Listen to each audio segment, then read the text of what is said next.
บริชั้นน้ำห่อนหลายสิ้นแหละข้าตั้งแต่มันห่อนอยู่กาดห่อนส่วงนี้ค่าพี่เอ็มหลายแห่งอยู่ตรงผู้ไฟใหม่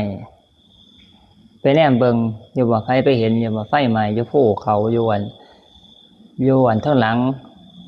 เขื่อนห้วยบอนใหม่บางหลายจุดหนึ่งเป็นกำอยู่ที่แล้วแต่มาเกิดว่าแต่ว่ามันหมอกนะหมอกช่วงหน้าแล้งควันไฟจากบางเอิญมันมาร่วมหุ่มกันจะนำเยินเบิงได้แถบ่แม่น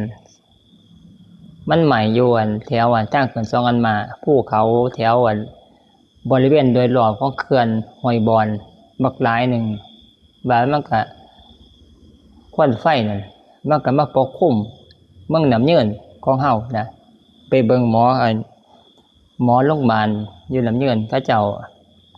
มีแอบก็เมื่อมันมีแอบวัดค่าPMฝุ่นมลพิษทางอากาศว่ามันเกินค่ามาตรฐานบ่นะบ่ต้องไปซื้อเครื่องวัดคือจังพวกเครื่องวัดความร้อนหรือว่าเครื่องวัดไข้ยากเป็นหลอดแล้วมาใส่ในขี้แห้จังซี่นะเห็นบ่พวกเขาเจ้าวัดความไข้คนไข้อุณหภูมิของร่างกายมันร้อนเกินปกติก็มาเสียบใส่ขี้แห้แม่นอยู่พอมีได้ใส่อยู่ตัวเนาะเวลาไปโรงพยาบาลเขาเจ้าสิเอามาเสียบขี้แห้ปั๊บโหลดหนีบเขาเจ้าว่าหนีบคันมันขึ้นมาเข้ามาเบิ่งตัวแดงๆมันมาขึ้นกันเกินสูงก็เป็นว่าไข้มีไข้นะตอนนั้นคือใส่อุปกรณ์เอามาวัดกับร่างกายตัวนี้เราเรื่องค่าPMฝุ่นนี่มันมีแอปทางโทรศัพท์กดเข้าไปแล้วเอามาวัดเบิ่งว่าค่าPMปัจจุบันอยู่สถานที่ที่เฮาอยู่นี่มันเกินค่ามาตรฐานบ่เท่าหมอถ้ามาฟังเท่าหมอหมอที่เราเว้าหมออยู่น้ำเยือนนี่ล่ะ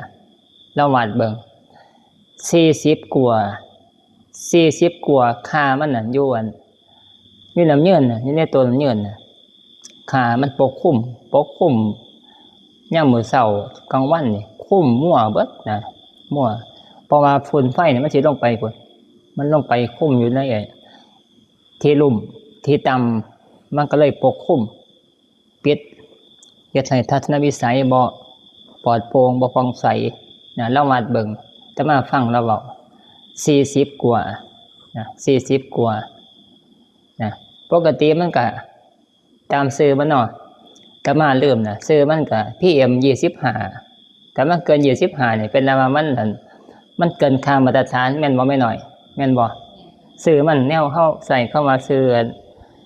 PM 25น่ะนะเขาใส่ชื่อมันเฮาเข้าใจโดยศัพท์ที่ใส่แบบที่เขาเจ้าติดปากนะค่า PM 25นะก็เกินหันก็คือเกินค่ามาตรฐานซ้ำกับโควิด19นะโควิด2019แต่ว่าก็จำว่าเนี่ยมันจำง่ายๆนะเพราะว่าโควิด2019เนี่ยมันเกิดมาช่วงที่มันนั่นแพร่พันธุ์หรือว่ามันลุกลามบานปลายเป็น2019ก็ได้จำง่ายจำเอาช่วงที่มันนั่นก็เจ้าใส่ศัพท์ชื่อมันตั้งต้นนะตัวนี้ค่า PM 25กันเกิน25ไปคือค่าเกินมาตรฐาน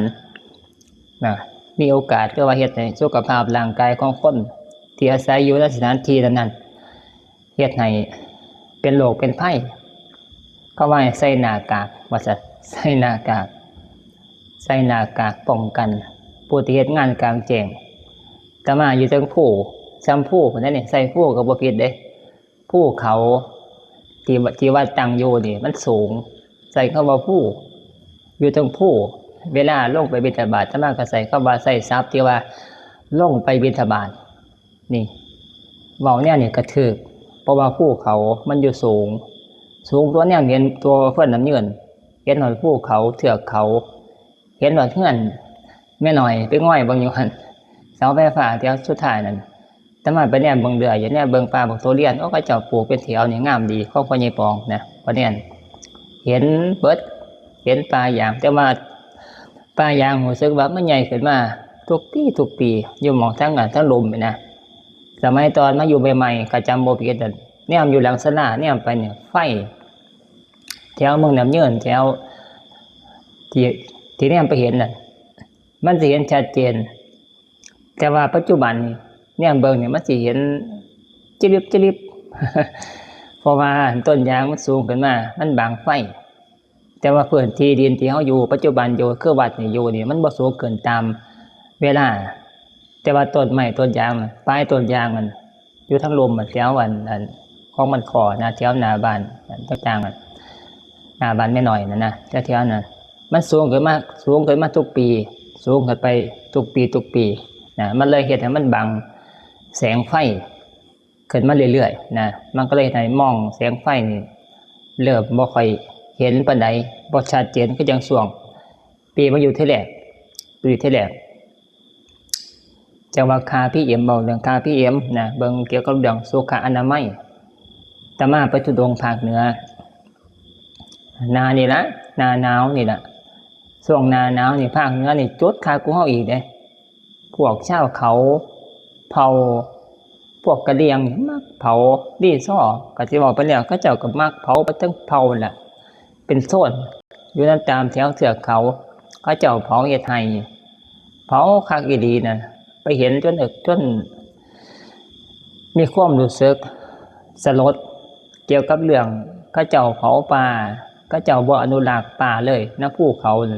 เป็นภูเขานี่ลงเตียนนะเด้บ้านเฮายังว่าเฮ็ดให้เบิกให้เฮ็ดหน้าก็ยังเหลือไว้อยู่ต้น2ต้นอยู่พอได้อยู่ห่ม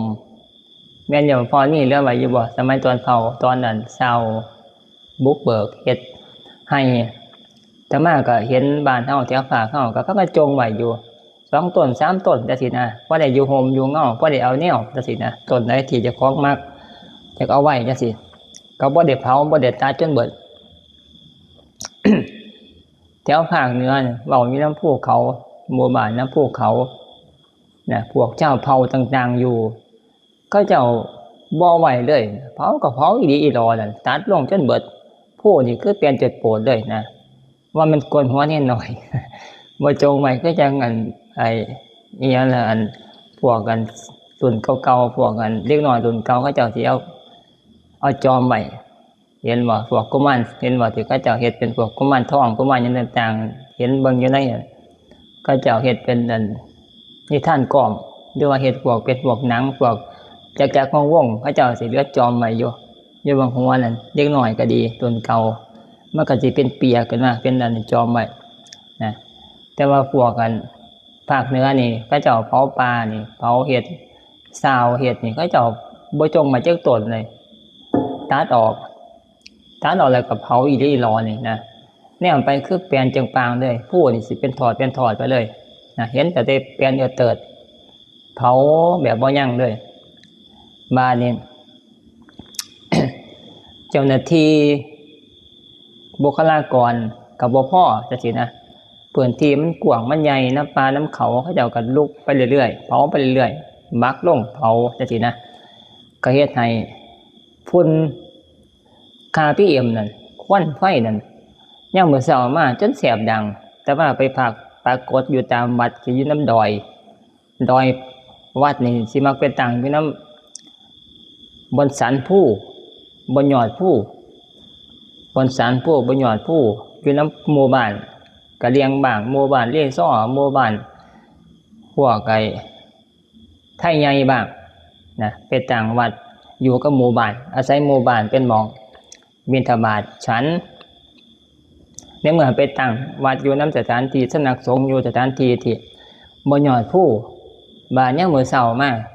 ยามมื้อเช้าก็ยามมื้อแลงควันไฟมันก็จะขึ้นไปทางสูงมันสิไปปกคลุมอยู่แถวๆอันเลาะยอดภูมันปกคลุมบ้านนี่จนแสบดังแสบจมูกถือควันไฟชัดเจนเลยแหละเสียงมันดังพิษเลยแหละนั่นหมายถึงว่าผลกระทบจากควันไฟพระเจ้าเผาป่า ต่างๆเฮาเห็นอยู่ในภาพในรูปนะก็ไปเบิ่งไปจริงไปยืนสถานที่จริงช่วงหน้าหนาวนะก็เจ้าว่ามันสิงามเฮาเบิ่งภาพนะอยู่ในโทรทัศน์อยู่ในโซเชียลบ้างว่ามันสิงามก็แม่นอยู่แต่ว่าไปจริงๆล่ะบาดมีแต่ควันไฟหมอกไฟปกคลุมอยู่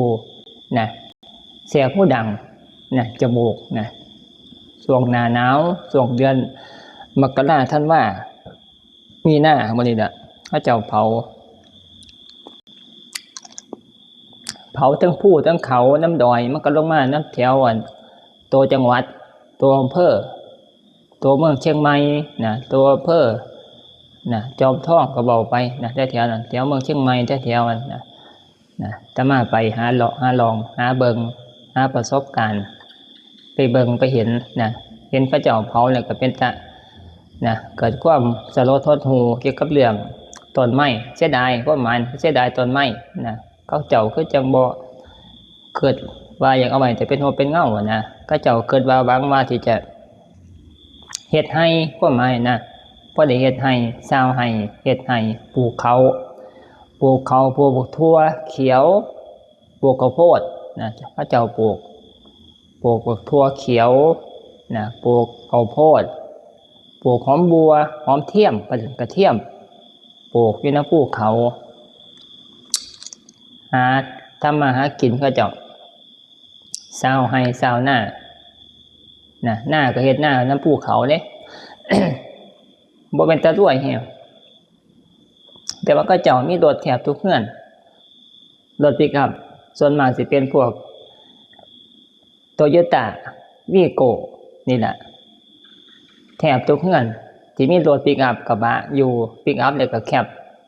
นะใช้สำหรับขนของเข้าตัวจังหวัดอำเภอนะขนของเอาเขาไปซื้อของมาบ้างแล้วก็ขนของพวกพืชผลเพาะปลูกการเกษตรเอาเขาไปขายจังซี่นะรถส่วนมากเป็นรถโตโยต้านะมันใส่สำหรับปีนผู้เสาะไปน้ำผู้ไต่ไปน้ำขอบผู้คอยเกี่ยวเกิดบางครั้งก็ลงลุบก็ยิ่งเกิดลักษณะทางเขาเจ้าภาคเหนือเป็นแนวนั้นอยู่กินอาหารจืดไปยืนพวกดีซ้อก็ดีพวกกะเลียงก็ดีใส่แต่เกลือบดแสบพะโล้ใส่เกลือพัดผักกาดใส่เกลือซื่อๆนี่กับข้าวสวยเพิ่นกินเขากินแล้วเขาก็เจ้าก็ใส่บาตรให้พระแนวนั้นพระเอามาเนี่ยก็มากินคือกระเจ้าแต่มันบ่แซ่บนะแนวคนอีสานไปมันเคยกินเค็มกินเผ็ดกินหวานกินนัวซะไปเจอพระเจ้ากินแบบจืดก็บ่แซ่บแต่ว่าบานเป็นธรรมบาลเนี่ยคันแม่นเขาเจ้าใส่มาม่าให้ห่อ2ห่อนี่ดีใจนะไปทุดงนี่ไปเดินทุดงก็เห็นเขาเจ้าใส่มาม่าให้ห่อ1 2ห่อนี่โอ้ยสวงเลยมีแห้งดีใจมาม่ากับข้าวสวยห่อใส่หมกห่อใส่อยู่ในใบตองนะหรือว่าก็ใส่ถุงก็มีสมัยใหม่นะหรือว่าก็เอาขวดใส่ในบาตรเลยนะเด็กเขาสวยมากกับมาม่านี่นะแนวอื่นนี่บ่ปานนั้นดอกแต่ว่าได้มาม่านี่ดีใจเพราะว่าอาศัยมาม่านี่เป็นตัวเฮ็ดให้มันมีรสเผ็ดขึ้นมานัวขึ้นมาต้มใส่กะละมังกระป๋องแป้งบัดนั้นติไปแนวนั้นนะดังไฟต้มน้ำร้อนขึ้นมาเวลาบิณฑบาตกลับมาก็ได้มาม่าต้มแล้วอาศัยเครื่องปรุงมันเป็นตัวกินกับข้าวหรือบ่ก็เอามาดับข้าวพวกหมูจีดเขาเจ้าปลูกไว้นำกิดเสกแต่ตะดางเฮือนปลูกค้ำไว้ขานึงบางเฮือนก็ปลูกขาหน้าบางเฮือนก็ปลูกขาหลังห้องอยู่เกียอยู่หั่นก็ถึงเวลาเขาเจ้าอยากกินเนื้อเขาเจ้าก็ไปฆ่าหมูจีนน่ะอยู่แต่ตะดางเฮือนกิดเสกนั่นตัวบ่ใหญ่เด้บ่คือหมูอยู่น้ำบ้านเฮาหมูบ้านเฮาหมูอีหยังล่ะหมูตัวเหลืองๆนั่นน่ะใหญ่ๆนั่นนะตัวนี้มันก็คนละหมูแต่ว่าหมูภาคเหนือนี่เฮ็ดพวกเจ้าเขาเจ้าเผ่านี่เลี้ยงบ่เฮ็ดอาหารกินนั่นตัวน้อย หมูจีดปลูกใส่น้ำกิซีก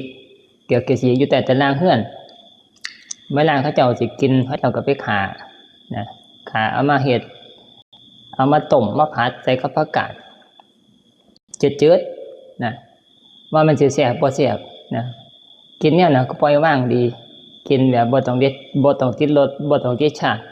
นะแต่ว่ามันยังสิหากบานเฮาคนอีสานมันปรับตัวบ่ทันนะพระคนอีสานไปธุดงค์ไปแสวงหาจาริก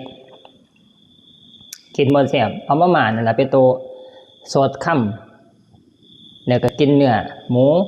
ผักกาดนำเข้าไปมันก็ซอยให้มันรองคอน่ะบ่ออกมาทางเก่านะหมายถึงว่าคันได้มาม่าเนี่ยคือมันดีใจนะว่าข้าวแบบกินข้าวแซ่บนะทีนะหรือบอกกระต้มโหบาดใส่มะม่าเอาใส่กับบันแกงผัดพวกที่เป็นกะหล่ำพวกเนื้อหมูนะเอาใส่น้ำกันคนๆใส่กันเอามะม่าเทรวมใส่กันคนเข้ากันบาดซ้ำปรุงเครื่องอย่างดีนะก็สามารถกินข้าวตัวเขาลงไปกะพอหมดวันไปนะบอกหมายถึงมาภาคเหนือการไปอยู่น้ำข้าวเจ้าสมัยหนึ่ง ไปพักสร้างวัดซอยอาจารย์จำนงเจ้าวาดวัดผู้พระล้านเก่าโยกเก่านะไปพักจังหวัดแพร่อำเภอเดียนชัยไปสร้างวัดซอยเปิ้นสมัยตอนพ้นนิสัยใหม่ๆ6 พรรษาจำพรรษาอยู่ผู้พนมนบแล้วนะ6 พรรษาผ่านสามารถไปท่องยุทธภพนะใส่คำว่าท่องยุทธภพหาประสบการณ์บอกแบบหนังจีนนะแต่ว่าศัพท์ของพระธุดงค์นี่มักใส่ว่าไปท่องโลกกว้างไปท่องยุทธภพนะไปบ่มีหลักมีแหล่งนะการบ่ทันพ่อหาพรรษานี่ไปบ่ได้ผู้เดียวไปบ่ได้ต้องอยู่ฝึกหัดศึกษาแล้วก็ปฏิบัตินำครูบาอาจารย์ให้รู้จักธรรมแล้วก็วินัยให้มีความเข้าใจอาบัติหนักอาบัติเบาให้รู้จักสะก่อนจนสามารถรักษาตัวเจ้าของได้นะคือเหตุให้ใจมันเที่ยงซะ อยู่นำครูบาอาจารย์5 ปีฝึกหัดปฏิบัติชอบใจบ่ชอบใจก็อยู่ในหันละใน5 ปีนั่นแล้วก็เรียนมนต์เรียนธรรมเรียนวินัยเรียนทุกอย่างความรู้ต่างๆศิลปศาสตร์ต่างๆนะถ่ายทอดจากครูบาอาจารย์อดทนแล้วก็เรียนเอาความรู้5 ปีแล้วก็ท่องปฏิโมกข์ให้ได้ใน5 ปีศึกษาเอาความรู้เข้าไว้นะเขาเอิ้นว่าศิลปศาสตร์ในการเอาตัวรอดเจ้าของให้มันได้นี่นะฮะเอาเขาเก็บไว้ใน5 ปีผลนิสัยมัน5 ปีบานนี่ก็ไปเองได้บานไปหาประสบการณ์ไปท่องโลกนะภาษาศัพท์พระสายกรรมฐานคือว่าไปธุดงค์ท่องยุทธภพไปอาศัยลำแข่งเจ้าของ ในการยืนอยู่บิณฑบาตกินเองหนาวมากร้อนมากลมมากพายุมากก็อาศัยเจ้าของนั้นเป็นหลักต้านทานแก้ไขปัดเป่าปกป้องอาศัยเจ้าของเป็นตัวต้านทานโลกธรรมทั้งหลายโลกธรรมก็คือมีลาภเสื่อมลาภมียศเสื่อมยศมีสรรเสริญมีนินทามีสุขมีทุกข์โลกธรรมต่างๆนี่เกิดขึ้นอาศัยเจ้าของเนี่ยเป็นตัวปกป้องเจ้าของเอาธรรมแล้วก็วินัยนั่นน่ะเป็นตัวซอยกลุ่มข้องแก้ไขสติปัญญาที่ฝึกหัดปฏิบัติมา5 ปีเอามาใส่กันผู้ใดมีสติมีปัญญามีธรรมะก็สามารถจะปกป้องรักษาตัวเจ้าของรอดปลอดภัยหูจักผิดจักถึกหน่อยถึกร้ายก็หูจักเอาตัวรอดได้หูจักลบหลีกเจอสภาวะแบบนี้เหตุการณ์จังซี่เสียดจังใดควนสู่ควนถอยควนลบควนเบาแห้งเบาคอยล้อมช่อมหรือบ่กระเด็ดขาดต้องหูจักในการใส่กับสถานการณ์นั้นนี่เขาเอิ้นว่าเป็นผู้ที่มีปัญญาหรือว่าเป็นยอดคนภาษาอันนี้นะเอาตัวเจ้าของหลอดได้โดยที่บ่บาดเจ็บแม่นบาดเจ็บนี่ก็บ่ถึงกับเสียชีวิตรักษาเอายาพารากินเอายาแดงใส่นี่ก็เศร้าจังซี่นะบางคนบ่เก่งปัญญาบ่หลายเรียนหลายแต่ปัญญาบ่เก่งเคิ้นมา ความรู้ท่วมหัวเอาตัวไม่รอดนะเรียนหลายคือเก่งอยู่นะตอนเรียนตอนศึกษาแต่ว่าพอไปเจอกับประสบการณ์จริงเอาตัวเจ้าของบ่รอดนะเฮ็ดให้จนมุ่มไปมาเนี่ยก็อยู่ในเพศพรหมจรรย์บ่ได้ซึกไปสู่กับโลกธรรม8บ่ได้แต่ว่าเขามีนิทานหรือว่ามีคำเว้าที่ใส่เว้าในวงกรรมฐานนี่อยู่ว่าพวกภาคอีสานนี่กรรมฐานภาคอีสานนี่เอาบาตรเปียทางไกลอยู่ภาคเหนือนี่หลายต่อหลายแล้วหลายต่อหลายนักเพิ่นว่าบาตรนี่ตอนไปนี่เอาบาตรไปนำบริขารพระพุทธเจ้าบริขารพระนี่สิมีบริขาร8นะบริขาร8บาตรนี่เป็นหนึ่งในบริขารทั้ง8ใส่ทรัพย์ว่าเอาบาตรละเปียทางไกลไปทุดงค์ไปแสวงหาโมกขธรรมแต่ว่าไปแล้วบาดนี้บ่สามารถเอาตัวเจ้าของหลอดไปเจอกับพวกผู้สาวชาวเขาชาวเผ่าต่างๆภาคเหนือมันงามแต่เด้แม่นแต่พวกรีซ้อนี่คือกันแล้วก็พวกเผ่าคนจีนเชื้อสายจีนนั่นแหละนะพวกรีซ้อนี่พวกนี้เป็นแบบจีนเลยหน้าตานะจักสิว่าข้าเจ้าก็จังข้าเจ้าก็เฮ็ดเวียกสมบุกสมบันอยู่แล้วแต่ว่าโดยพื้นฐานเผ่าพันธุ์ข้าเจ้ามันสิเฮ็ดให้คือคนจีนผิวขาวแล้วก็งามนะใส่คำว่างามนะคนจีนนี่งามภาคเหนือนะพวกรีซ้อนี่งามรีซ้อนี่แต่ว่าพวกกะเหรี่ยงก็อีกแบบนึงพวกไทยใหญ่ก็อีกแบบนึงแต่ว่าเว้าหมายถึงว่าที่งามคือรีซ้อนี่งามนะรีซ้อนี่เป็นคือคนจีนเลยนะขาวนะผู้หญิงนี่งามแต่ว่าผู้ชายบ่ปานใดผู้หญิงเขาเจ้างามผู้ชายนี่สูบยาบ่ค่อยเฮ็ดงานเฒ่านี่ผู้หญิงสิเป็นผู้เฮ็ดงานผู้หญิงสิเป็นผู้ออกไปให้ไปต่างๆผู้ชายนี่สิบ่ค่อยได้เฮ็ดงานปานใดอยู่นำบ้านเฮ็ดนั่นเฮ็ดนี่นะบ่คืออันภาคอีสานเฮานี่ผู้ชายนี่เป็นผู้ออกไปให้ไปทำการทำงานผู้หญิงเป็นแม่ครัวแม่บ้านจังซี่นะแต่ว่าเขาเจ้านี่ผู้หญิงบ้านสู้เวียกสู้งานนะสิเอาอันนี้ใส่ทั้งหลังเอากระตาไม้ไผ่นะกระตาไม้ไผ่เอาใส่ทั้งหลังบ้านนี่ก็ออกไปให้ก็เจ้าคืออยู่น้ำพุแหละน้ำพุอยู่น้ำพุสันพุเด้บ่แม่นให้คือจังเฮาคือพอนี่ไปให้ก็น่าว่าซั่นย่างไปก็บ่เมื่อยขี่รถไปสามจอดไปหรือว่าก็ขี่รถปิกอัพนั่นแตกขึ้นมาติดเครื่อง เห็นบ่เทื่อสิติดหันสปาร์กอยู่2เทื่อ3เทื่อเหมือนจะมาฟังเสียง ยามมื้อเช้าก่อนสิเมื่อจากกันจำศีลเนาะเพิ่นสตาร์ทบ่มมันนั่นเทื่อแรกบ่ทันติดดอก เทื่อแรกอุ่นเครื่องแท็กหยุด 2เทื่อ3เทื่อมาจะค่อยติดนะตัวนี้คืออันเฮาไปให้ก็ไปง่ายเขาเจ้านี่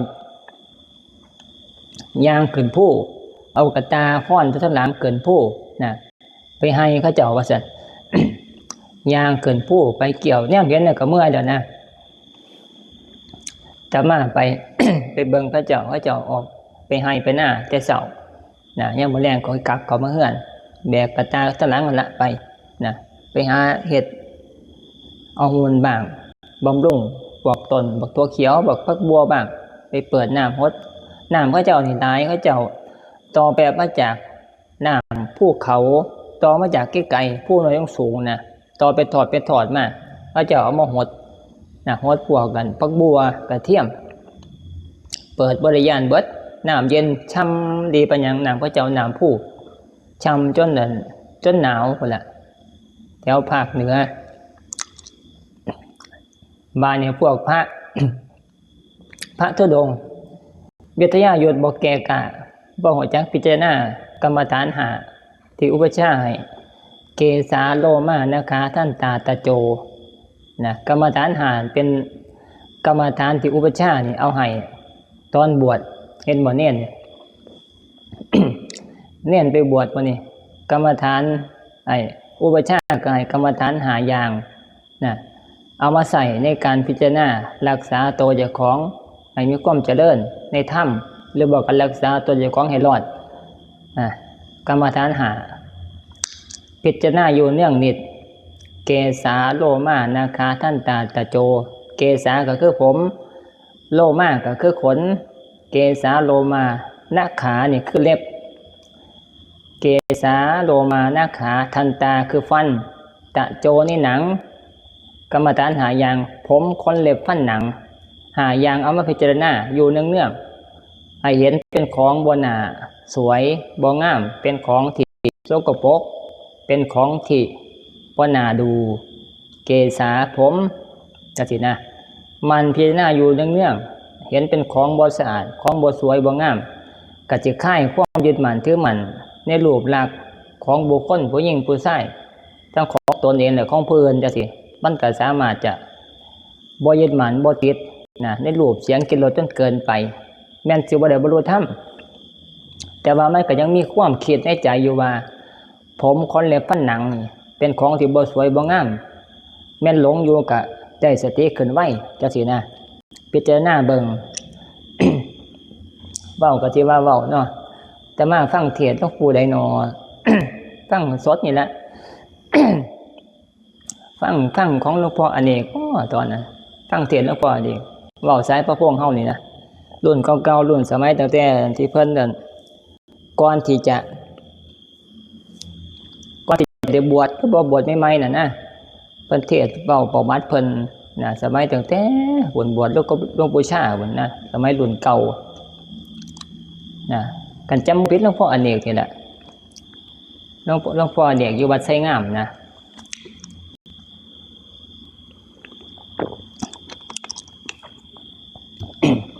เว้าเรื่องผู้สาวสมัยแต่เพิ่นเป็นหนุ่มเป็นน้อยก่อนจะได้บวชเกือบติดบ่วงเขาเจ้ามักผู้สาวมักผู้หญิงอยู่ใช้ชีวิตอยู่เป็นคนชนบทคนอีสานภาคเฮาก็อยู่สมัยตะกี้บ่ทันมีไฟฟ้าบ่ทันมีอยู่นำเฮ็ดนาเฮ็ดนาธรรมดา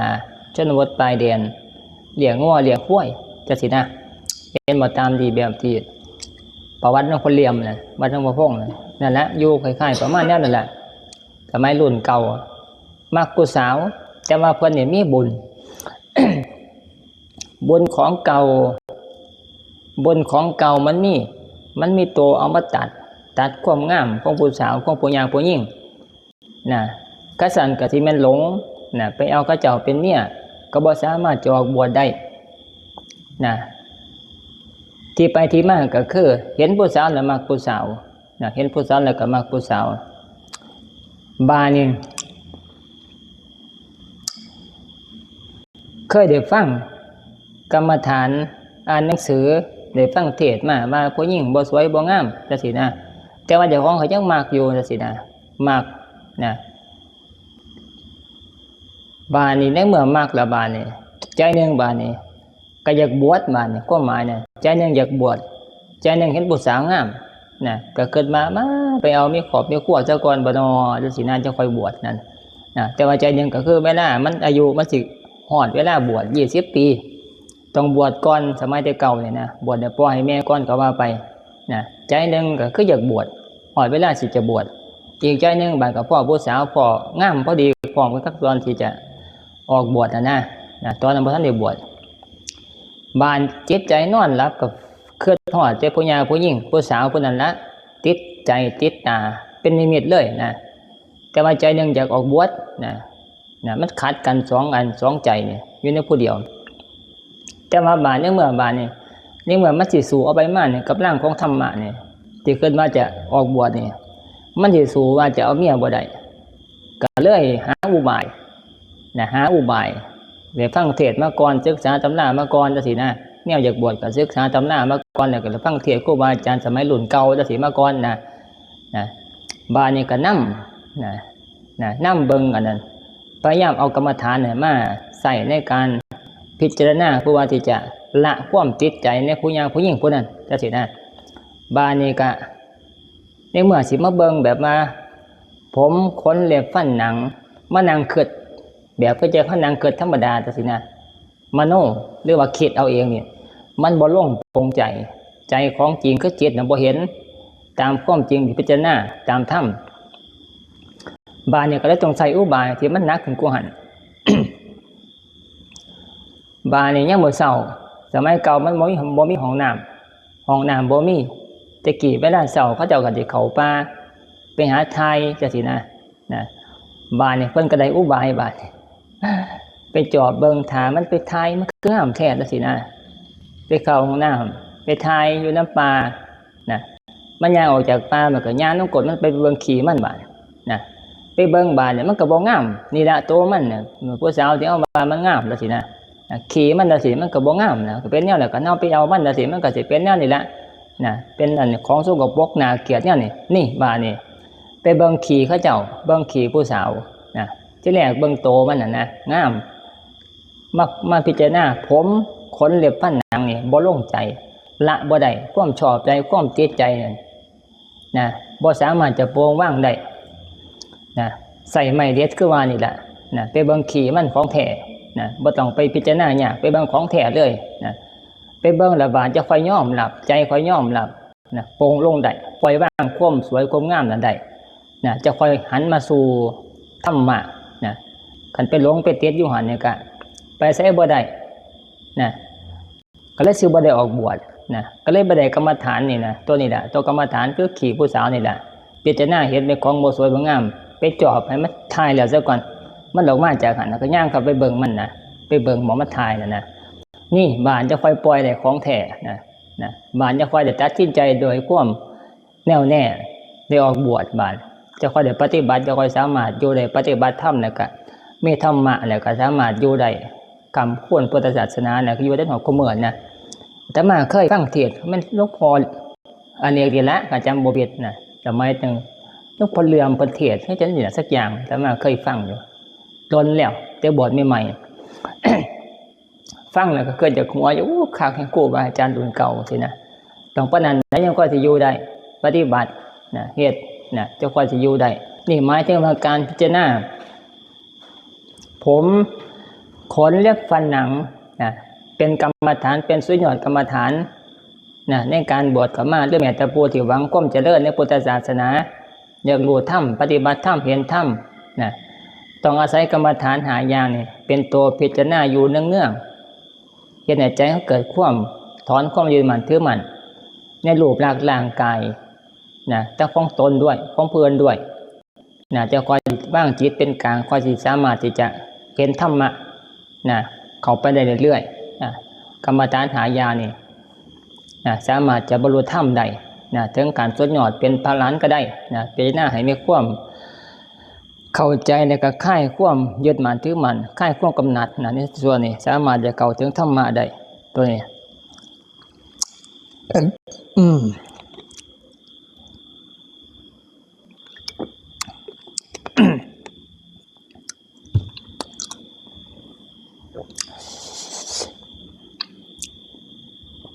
มื้อนี้พาเนียนบิดไปบวชนะไปบวชกับหลวงพ่อประครูโควิดนะพอดีเพิ่นอยู่พวกมกทายกพวกผู้ใหญ่บ้านพวกผู้พิทักษ์เพิ่นก็พากันเอาอันพระลงพอดีไปฮอดช่วงประมาณ 4:00 นเช้าฉันแล้วก็ลงไปพอดีอันพวกพากันเอาพระลงแล้วพอดีก็เลยไปเอิ้นไปหาหลวงพ่อพระครูเพิ่นอยู่ในอันกุฏิไปเอิ้นหาบ่โดนหนึ่งบ่เห็นบ่ตอบบ่เฮ้อเลยบ่เลยเพิ่นเฮ็ดอีหยังน้อเกิดว่าไปเปิดประตูเพิ่นแนวบ่คุ้นเคยเนาะนะไปอยู่ให้ลักเทื่อก็คือจังโดนแล้วมันลืมน่ะนะไปในช่วงเข้าพรรษาไปเปิดประตูดึงเข้าดึงออกอยู่เพิ่นปิดไว้น่ะนะกุฏิเพิ่นอยู่นั่นดึงมาสั่นนี่ก็บ่ออกเว้ยดึงเข้าก็บ่เข้า บ่ได้แท้อันช่วงอันตัวนี้หมายถึงเฉลยแล้วนะมันเลื่อนออกเอาเลื่อนออกทั้งข้างโอ้ยอันนั้นจะไปดึงขึ้นเขาก็บ่ออกดึงจังซี่ว่ามันหลอกไว้แต่มาเข้าใจว่าโอ้ยหลอกไว้บ่เกิดว่าพอที่เขาไปหาเพิ่นอยู่ในกุฏิเพิ่นนะไปเอิ้นเพิ่นบ่เหอบ่เอิ้นนะแต่ว่าทางในนี่เปิดไว้อยู่หม้องเขาห้องกระจกนะ เปิดจังป้าบอกใหญ่นึงแต่ว่าซองเบิ่งมันซองมันขาดแพแยงเว้ยค่าแพแยงค่ามุงลวดมันบ่คักแนมเบิ่งคือจังบ่เห็นเพิ่นอยู่ไสนอเอิ้นหลวงพ่อว่าซั่นหลวงพ่ออยู่บ่มาแล้วว่าซั่น เอาเน้นมาบวชแล้วว่าซั่นมิดนะถามพยาบาลก็บอกว่าเพิ่นเข้าไปกุฏินั่นล่ะว่าซั่นนะเห็นเกือบอยู่แม้เกือบจอดยังเปียกๆน้ำอยู่นะเกือบเพิ่นเข้าไปน้ำล้างเท้าคือยังเปียกน้ำอยู่ก็เกิดว่าอยู่หันแท้ในกุฏินั่นล่ะนะคือบ่เหอว่าซั่นบ่ไปโยประตูดึงเข้าก็บ่เข้าดึงออกก็บ่ออกดึงแห้งก็อย่ามันเทนะอย่ามันเทอย่ามันหล่มลงนะอาตมาก็เกิดว่าเพิ่นหลอกไว้มาจักคือหลอกไว้เพิ่นบ่ย่านคนเข้าไปตัวทีบนะเพิ่นหลอกไว้บ่มาเข้าในกุฏินะบ่ฮู้จักซองมึงอยู่โดนเติบนะพวกพ่อออกพวกพ่อนาคพวกทั้งพ่อทั้งลุงเพิ่นก็ไปย่างเข้าไปเบิ่งคือกันไปหานํกันแต่มาก็เอิ้นเบิ่งกันช่วยกันว่าซั่น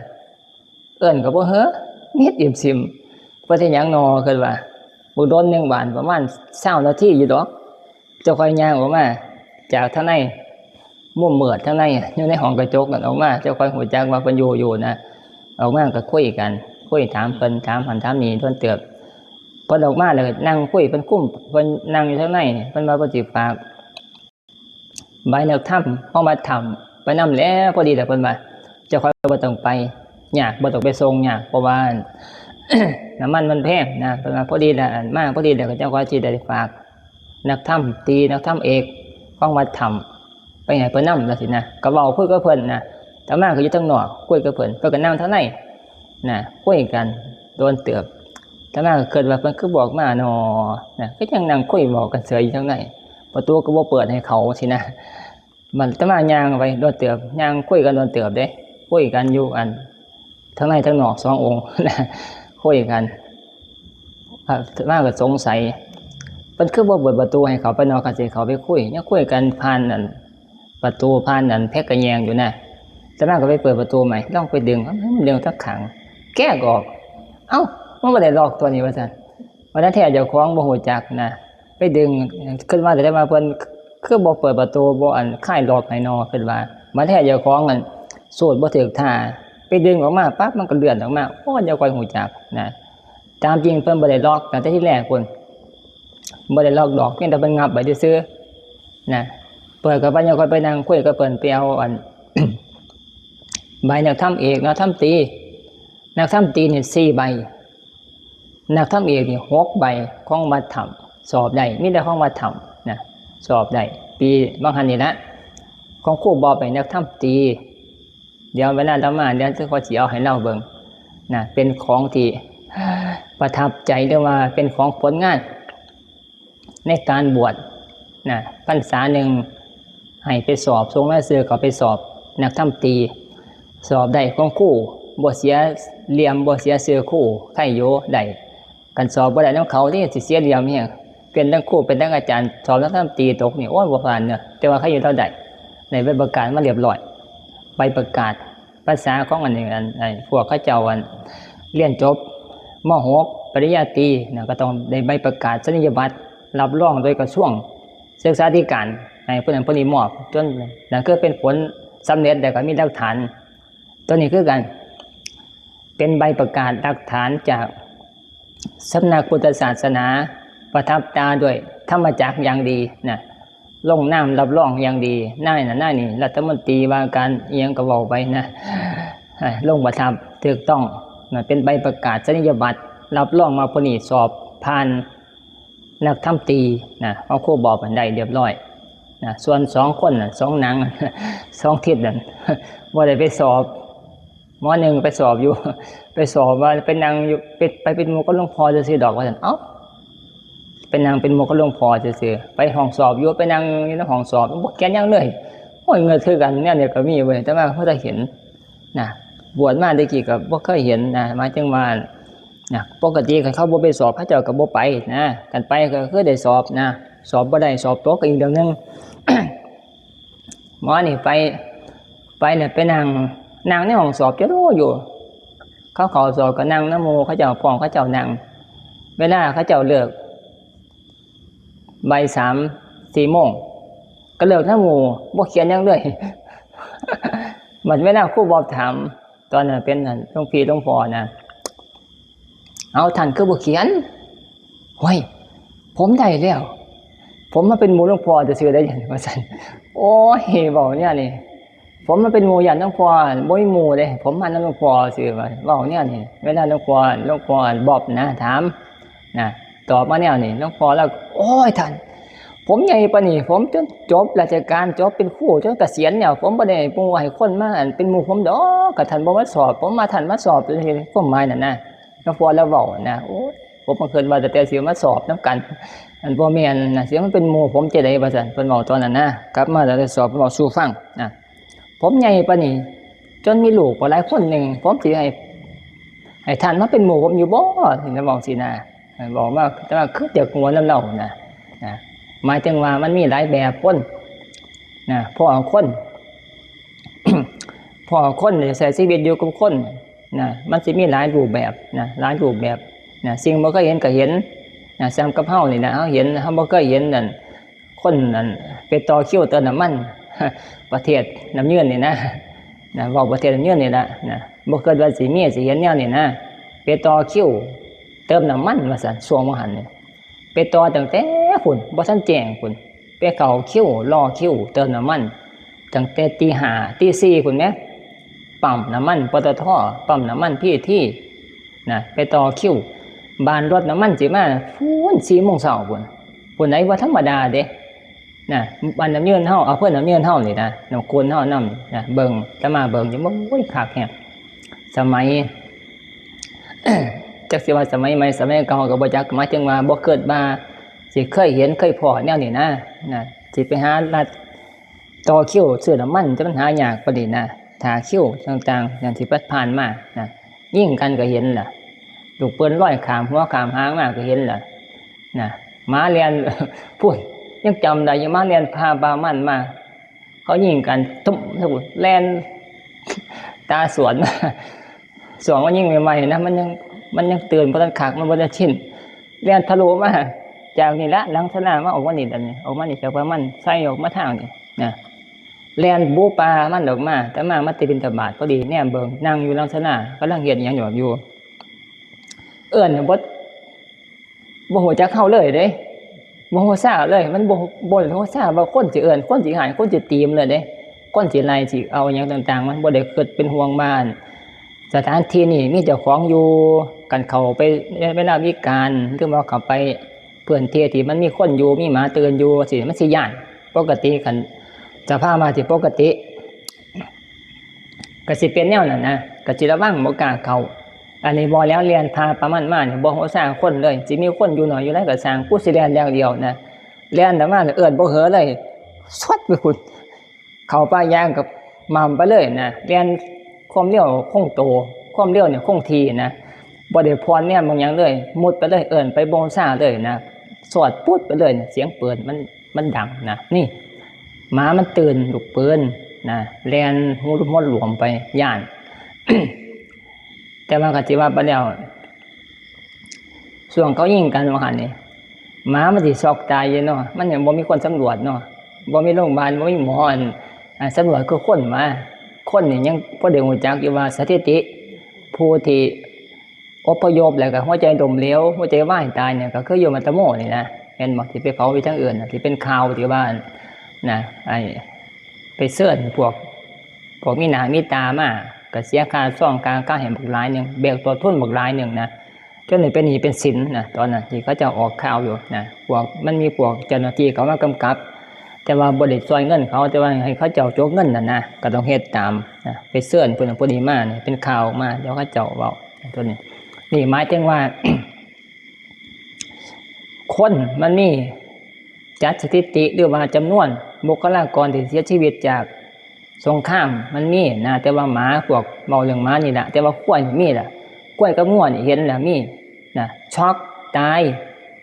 อยู่น้ำคนนี่ช็อกตายจักโตเป็นหลายโต2 โต 3 โตมันอยู่ทั้งคนอีกอยู่แถวมันนั้นสูงกว่าอีกนะง่วกับข้วยเตือนเสียงปืน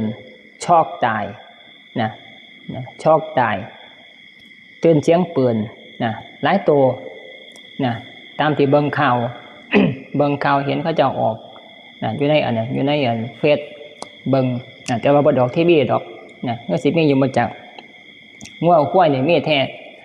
ช็อกตายเสียงลูกปืนเตือนเสียงปืนใหญ่แต่ว่าหมานี่บ่มีออกข่าวนะมันเป็นสัตว์ที่มันบ่ใหญ่เขาเจ้าบ่ได้ทำข่าวมันแต่มาคิดว่าสิมีบ่เฮ้อแม่มมีบ่แถวบ้าน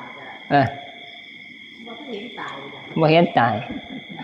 นักเสือมันตายเฮาก็บ่ฮู้จักจังซี่นะมันตัวน้อยแฮงหมายถึงว่ามันคล้ายๆกับว่ามันเคยเห็นยังเห็นคือเก่าอยู่นะบ่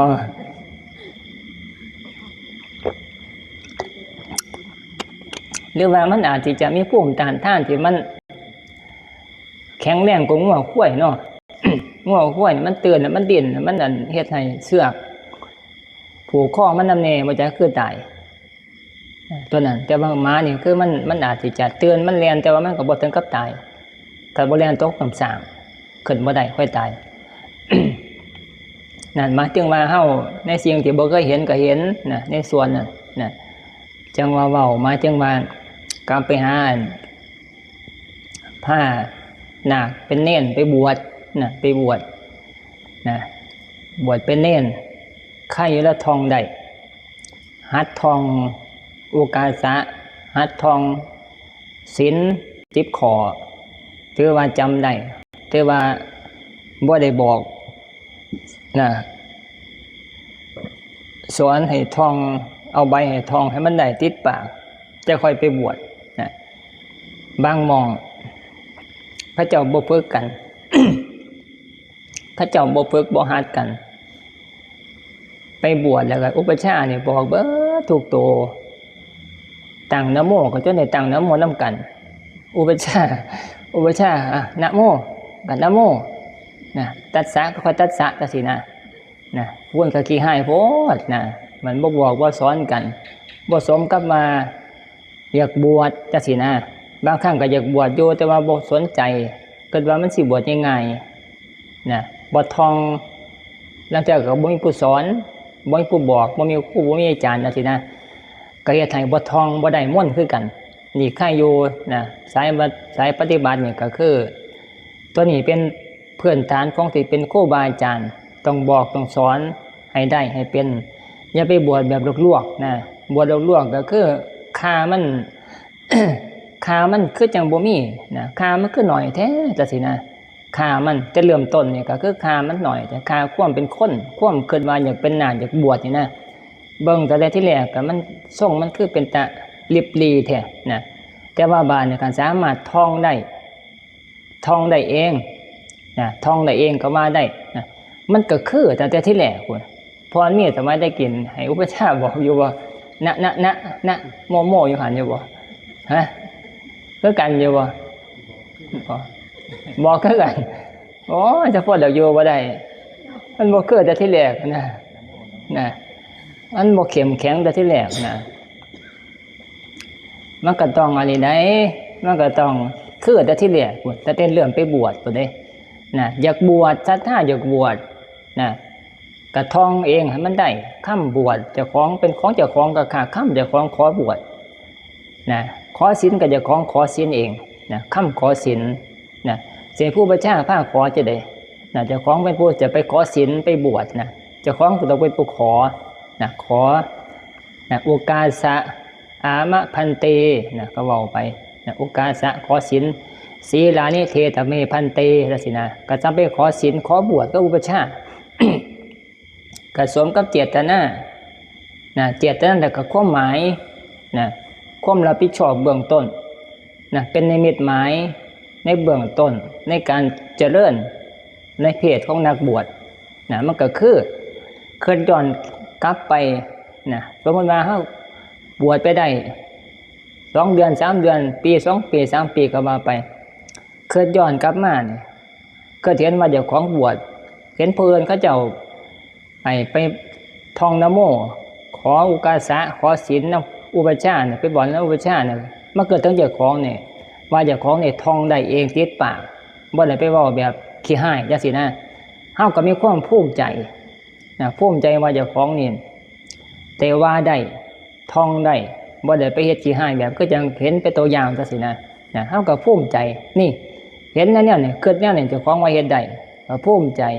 มันก็เป็นบุญขึ้นมาจ้ะ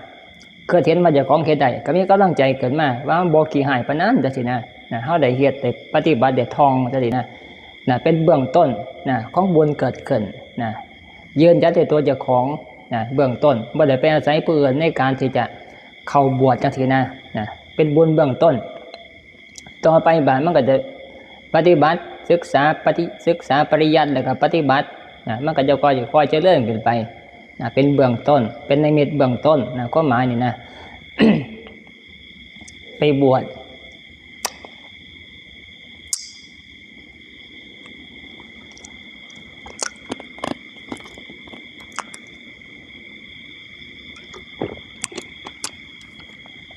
บวชเน้น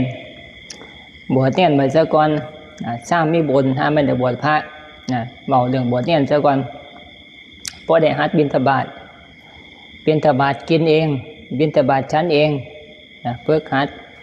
บิณฑบาตฉันหัดต่างบาตรล้างพกคุ้มผ้าคุ้มแพร่เบื้องต้นฝึกหัดไปตามลำดับเป็นนาคก็เป็นเน้นแล้วมีบุญหลายจะก็เป็นพระจังซี่นะบ่เช้านี่พอได้พวก บอกพระเตี้ยบอกโยมพระเตี้ยพวกกันกูพิทักษ์บอกมาถามว่ามาบวชจักองค์ล่ะว่าซั่นพวกโยมพวกพ่อเนี่ยก็พ่อนาคก็บอกว่า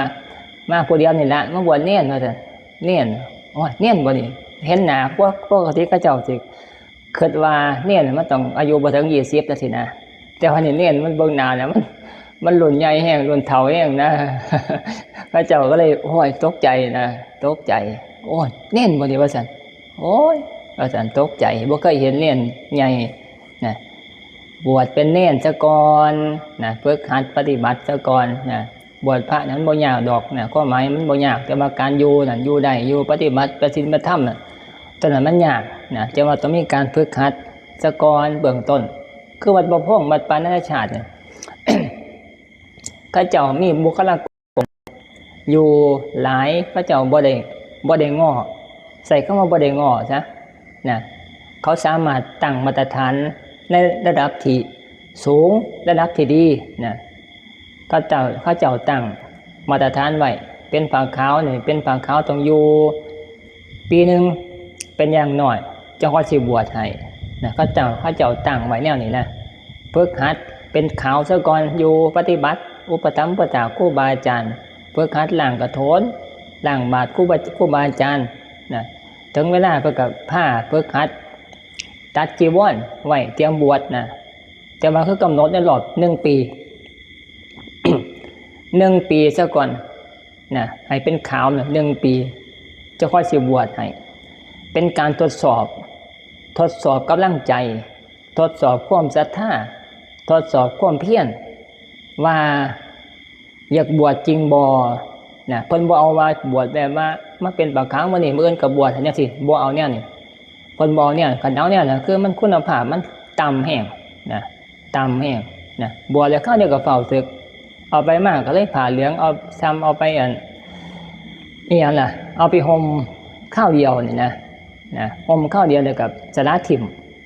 ห่มข้าวเดียวกับสละทิ่มบวชแล้วก็เฝ้าศึกจังซี่แต่ว่าของครูบาอาจารย์ของบัดบ่พงบัดปานาชาติเพิ่นสิให้อยู่เป็นปีเป็นป่าขาวซะก่อนปีหนึ่งฝึกหัดทุกอย่างให้มันมีความรู้พื้นฐานซะก่อนจะค่อยให้สิบวชให้จังซี่ในเมื่อบวชเข้าไปแล้วบาดมันก็มั่นคง มั่นคงในความเป็นพระนี่อย่างน้อยๆก็คือมั่นคงกว่าพวกที่บวชข้าวเดียวพวกบวชเป็นขาวเล็ดเข้าไปแล้วก็เฝ้าศึกจังซี่ความมั่นคงในความเป็นพระเนี่ยมันอยู่ได้โดนเป็นยังคือว่าจังซั่นพอมาถ้าเกิดว่าการคนบ่ศรัทธาบ่มีความเพียรบ่ม่งผ้าขาวปีหนึ่ง ซึกปฏิดลแล้วนะศรัทธาบ่เข้มแข็งความเพียรบ่เข้มแข็งนะก็ขอบายขอลาจังซี่นะก็เลยบ่ได้บวชจังซี่นะก็คือก็แล้วไปเพิ่นก็บ่ว่าหยังเพิ่นก็บ่ได้อีหยังต่างๆเพิ่นก็แล้วแต่ความสมัครใจแต่ว่าบาดนี้เมื่อกันสามารถอยู่ได้ทดสอบเขตความอดทนศรัทธาความเพียรการสามารถอยู่ได้ตามกำหนดกฎเกณฑ์คือปีหนึงเป็นขาวจะค่อยบวชนะบวชเข้ามาแล้วว่ามันก็มีคุณภาพนะแม่นยังบ่แม่นนะมันกองคนเลยกองคนแบบอันนี้เลยนะกองแบบให้มีคุณภาพบวชเข้ามาก็คือศรัทธาบวชมันก็เฮ็ดดีนะอยากบวช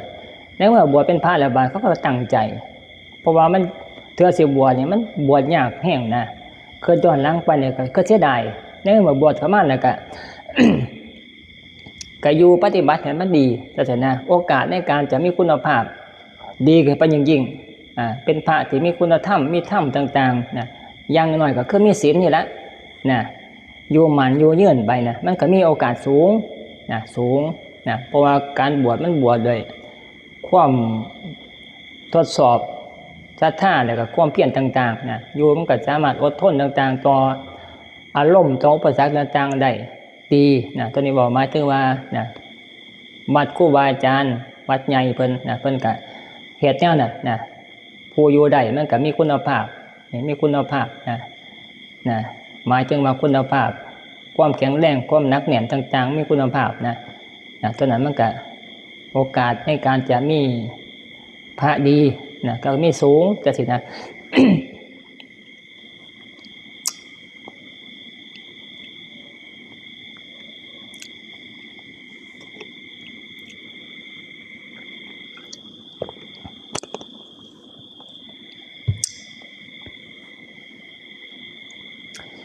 สมัยอัน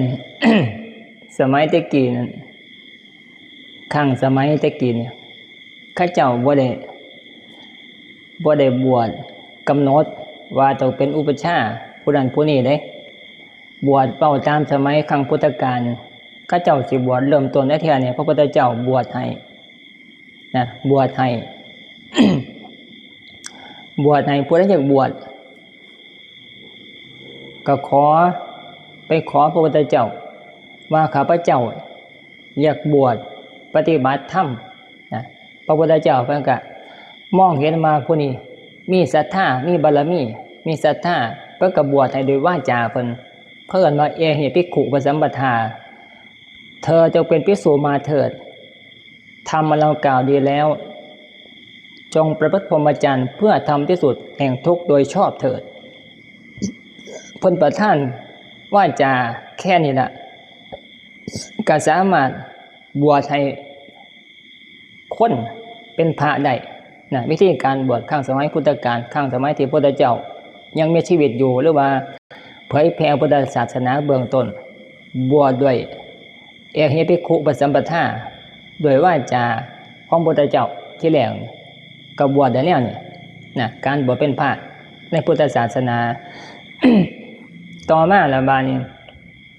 ภิกษุหรือว่าคนอยากบวชมันมีหลายขึ้นจำนวนภิกษุเนี่ยก็มีหลายขึ้น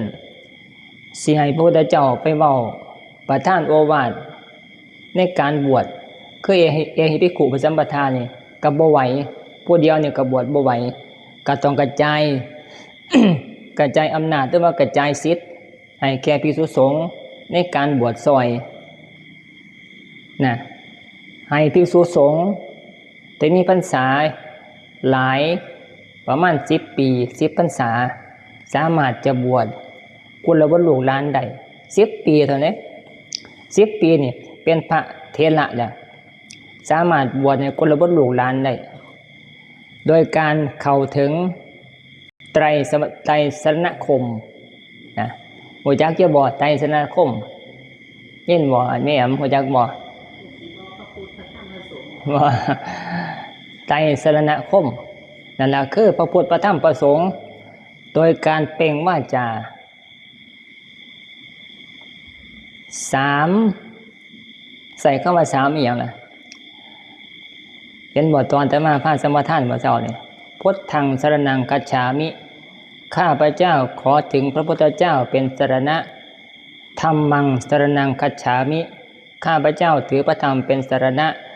สังฆังสรณังคัจฉามิข้าพเจ้าถือพระสงฆ์เป็นสรณะทุติยัมปิพุทธังสรณังคัจฉามิแม้ครั้งที่สองข้าพเจ้าถือเอาพระพุทธเจ้าเป็นสรณะ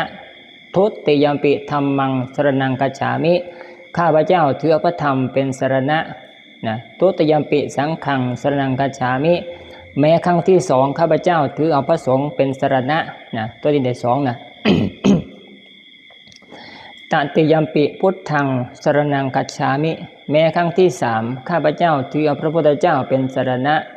ตติยัมปิธัมมังสรณังคัจฉามิแม้ครั้งที่สามข้าพเจ้าถือพระธรรมเป็นสรณะตติยัมปิสังฆังสรณังคัจฉามิแม้ครั้งที่สามข้าพเจ้าถือพระสงฆ์เป็นสรณะนี่กล่าวจบสามช็อตสามครั้งสามครั้งที่กล่าวถึงพระพุทธธรรมประสงค์ย้ำเข้าไปสามครั้งก็สามารถเป็นภิกษุบวชก็มาได้ในพุทธศาสนาครั้งที่สองที่แรกบวชจากวาจาพระพุทธเจ้าที่สองบวชจากการเปล่งวาจาเองโดยการเข้าถึงไตรสรณคมก็สามารถบวชเป็นภิกษุในพุทธศาสนาได้ ต่อมาอีกบานเป็นกับปรับใหม่ให้อุปชฌาย์บวชให้โดยการยติสวดจตุถกรรมวาจาสวดยัตให้สวดยติให้สวดให้อุปชฌาย์คือมี10 พรรษาขึ้นไปเป็นพระเถระเป็นผู้ที่ทรงธรรมทรงคุณก็คือมีศีลนั่นแหละรู้ธรรมรู้อาบัติหนักอาบัติเบา10 พรรษาขึ้นไปสามารถเป็นอุปชฌาย์ได้บวชให้โดยคณะสงฆ์เป็นประสวดยัดสวดยติยัดเข้าไปสวดยัดเข้าให้คือสวดคือคุโมนี่นะสวดยัดเข้าให้สามครั้งทุติและก็ตติโดยพระกรรมวาจาจารย์และก็อนุรักษวาจาจารย์อาศัยสงฆ์10 รูป 10 รูปในการบวชให้กุลบุตรลูกหลาน10 รูปอยู่ในเมืองอินเดียแถวมัชฌิมชนบทส่วนกลางของพุทธศาสนาเนี่ย10 รูปจะมาบานนอกส่วนกลางก็เรียกว่าปัญจตชนบทชนบทปลายแดน5 รูปก็พออาศัยสงฆ์แค่5 รูปก็สามารถบวชได้แต่ว่าของเฮาถือว่าเป็นปัญจตชนบทคือชนบทปลายแดนตามจริง5 รูปก็สามารถบวชได้แต่ว่าเพิ่นยังเอาแบบให้มันเต็มไว้ก่อนเพื่อเอาไว้หลายไว้บ่ผิดเอา10ก็เลยเป็นนิยมมาเอา10ประเทศไทยเฮาก็ดีกูเบิดแต่ว่าตามจริงตามพระวินัยนี่5 รูปก็สามารถคณะสงฆ์5 รูปก็สามารถบวชได้แต่ว่าเฮาเอาแบบจัดเต็มเอาแบบคือประเทศอินเดียเลยเอาเพื่อเอาไว้10 รูปเวลาบวชต้องมีอยู่10 รูปเป็นสงฆ์จะค่อยสามารถจะบวชได้รวมกับอุปชฌาย์พร้อมรวมอุปชฌาย์ก็นับเพื่อกันนับให้ครบทั้ง10 รูป สวดแต่มาบานของเฮาประเทศไทยเฮาบานนี่บ่ได้นับที่ว่าเอาประสงค์ที่พรรษา10 พรรษาขึ้นไปเขาเจ้าเอามาตั้งเป็นกฎของระเบียบคณะสงฆ์หรือว่ากฎหมายสงฆ์ผู้จะบวชแก่กุลบุตรลูกหลานได้ต้องได้สอบอุปชฌาย์ได้รับตาตั้งจากคณะสงฆ์จะค่อยเป็นอุปชฌาย์จะค่อยจะบวชได้คันคนที่บ่ได้อุปชฌาย์มาบ่ได้ตาตั้งอุปชฌาย์มาสิมาบวชบ่ได้บ่ได้แต่ว่าตามกฎหมายประเทศไทยเขาเจ้าเอาแบบนี้ใส่ตั้งขึ้นมาเป็นกฎหมายของคณะสงฆ์ขึ้นมาพรบคณะสงฆ์ขึ้นมาต้องไปสอบแล้วก็ต้องได้ตาตั้งจะค่อยจะเป็นอุปชฌาย์ได้แต่ว่าตามมันธรรมแล้วก็ของพระพุทธเจ้าที่เพิ่นประทานพระวินัยและเที่ยก็คือ10 พรรษาสามารถเป็นอุปชฌาย์ได้ตัวนี้บอกหมายถึงว่าการบวช บวชในกุลบุตรลูกหลานสมัยขังเก่ากับกุมารก็เปลี่ยนไปเพิ่มเติมขึ้นมาแต่ว่าจะได้ก็คือเป็นต้องศึกษาต้องรู้จักวินัยของแท้จากพระพุทธเจ้าก็ของที่เอามาเติมใส่ นะเติมใส่ต้องศึกษาแล้วก็เรียนรู้อะไรเป็นของดั้งเดิมอะไรเป็นของใหม่นะเวลาเฮาคุยกันเวลาการบอกการสอนต่างๆแม้แต่ไปพระไปโยมก็ดีต้องรู้จักข้อมูลแล้วก็สิเว้าถูกการรู้ข้อมูลแล้วก็เว้าบ่ถูกนะก็ไปมาแบบนี้ต้องถูกจังซี่แต่ว่าตามความจริงความขังเก่าขังใหม่ต้องรู้จักนะเจ้าก็สิมีความรู้เต็มนะในส่วนนี้เนี่ยจะเป็นวิธีการบวชนะการบวชเป็นภิกษุเป็นเณรนี่ตามจริงเป็นเณรนี่ แต่มาบวชเนี่ยก็ได้แต่ว่าโดยธรรมเนียมนะก็คือให้ไปบวชก็อุปชฌาย์นะอย่าค่อยเลี้ยวไปนะเพราะว่าการบวชเนี่ยบ่ได้มีหยังบ่ได้มีหลักฐานหยังแต่บ่คือพระนะบวชเนี่ยเพียงแต่ว่าพระกล่าวคำขอศีลโอกาสะขอศีลคือจังอาตมาให้ศีลน่ะโยมอุโบสถนี่นะนี่ละแบบนี้นะศีล8ศีลอุโบสถแต่ว่าพระนี่คือบวช10ข้อมีศีล10ข้อนะบ่ได้มีการจดหลักฐานหยังต่างๆไว้บ่ได้มีใบอันสุทธิหยังต่างๆนะเพียงแต่ว่าเว้าให้เพียงแค่บรรลับนะมาสมทานนี่ศีล10ข้อจังซี่นะก็ยกฐานะขึ้นมาเป็นเณรคือญาติโยมหรือว่าการรักษาศีลอุโบสถนี่นะก็บ่ได้มี บ่ได้มีใบประกาศใบอันไปนิยบัตรว่าผู้นี้อัน รับศีล8ศีลอุโบสถเด้อนะบ่ได้ออกใบประกาศจังซี่นะก็เป็นการเว้าต่อหน้ากันก็เป็นยืนยันกันต่อหน้าซื่อๆจังซี่นะเนียนคือกันก็ใส่เข้ามายืนยันต่อหน้าซื่อๆนะแล้วก็ใส่ผ้าจีวรเข้าไปสมมุติขึ้นมาในส่วนนี้แต่ว่าก็ซ้ำโยมซะแต่ว่าเป็นผู้เตรียมบวชใส่เข้ามาก็สิเว้าว่าคือซ้ำโยมก็จังไปโลดสั่นแฮ่งแต่ว่าหมายถึงว่าเว้าให้ฟังมามันก็คล้ายๆก็ว่าจัดอยู่ในไอ้ใส่เข้ามาคฤหัสถ์จังซี่ก็ได้นะคฤหัสถ์เป็นผู้ที่เตรียมบวชศรัทธาหลายคุณโยมปกติคือเป็นผู้เตรียมบวชจังซี่นะเตรียมบวชขึ้นมาคันนักบวชเขาเกิดว่าบรรพชิตสินะบรรพชิตและคฤหัสถ์มี2คำบรรพชิตคือผู้บวชเอาเป็นพระเป็นนักบวชเป็นเณรก็เป็นนักบวชคือกันแต่ว่าก็จัดอยู่ในคฤหัสถ์ศีล8จังซี่นะ เห็นบ่เวลารับอาหารก็ต้องได้ขัดไปจับไปสู้อาหารนี่ก็ต้องประเคียนเนี่ยพระไม่จังซี่นะขัดพระไปกินของที่บ่ได้ประเคียนนี่ก็เป็นอาบัติจังซี่นะประจัดแนวนี่ เป็นผู้เตรียมบวชแต่ว่าการปฏิบัติธรรมนี่บ่ได้กลางกันเป็นโยมเป็นเณรเป็นพระสามารถเข้าถึงธรรมะได้คือการเบิดเพียงแต่ว่ามีความตั้งใจปฏิบัติหน่อยได้ซ้ำใดจังซี่นะก็สามารถเข้าถึงธรรมได้บ่ได้กลางกันเกี่ยวกับเรื่องการปฏิบัติและก็ผลการปฏิบัตินี้มีค่าเสมอกันเข้าได้ถึงเสมอกันขึ้นอยู่ด้วยความตั้งใจ